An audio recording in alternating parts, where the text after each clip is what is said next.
When certain politicians and the media use the term muscular liberalism, that's just another word for racism and Islamophobia.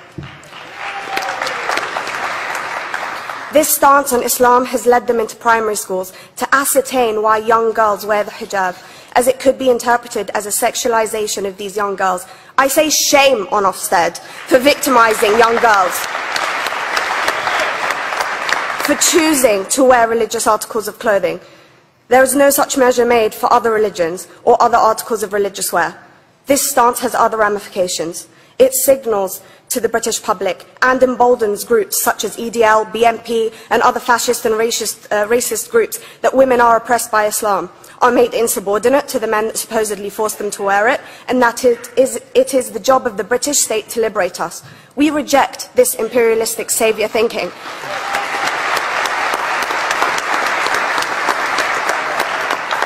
And I am here to state for all people who choose to practice their beliefs openly that we are not oppressed by our faith.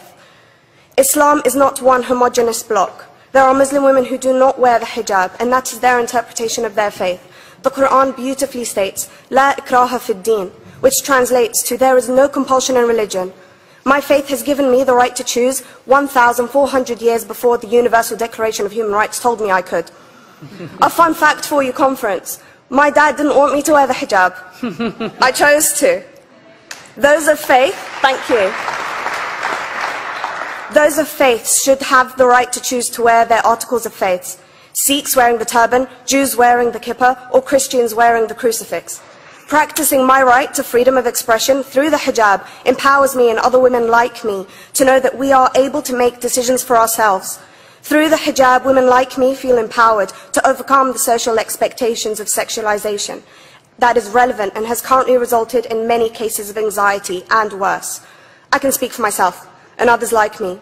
At school, I was able to focus more on the thoughts that were running through my mind than how good I looked to the world. The NUT has supported a woman's right to choose when it comes to pregnancy. I want conference to support my right to wear the hijab.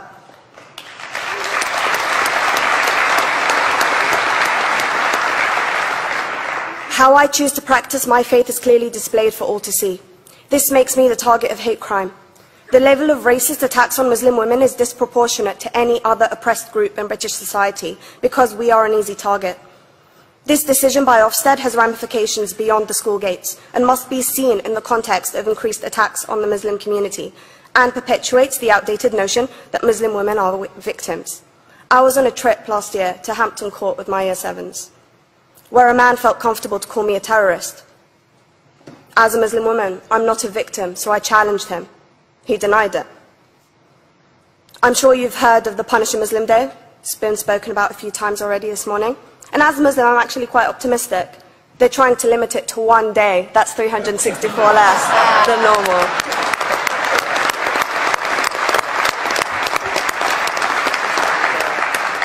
But let's be clear, conference.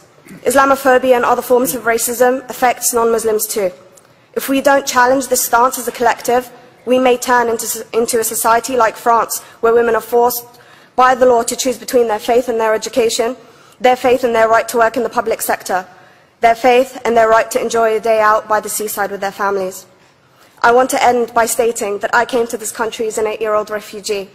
We are Palestinians, forced out of our land in 1948.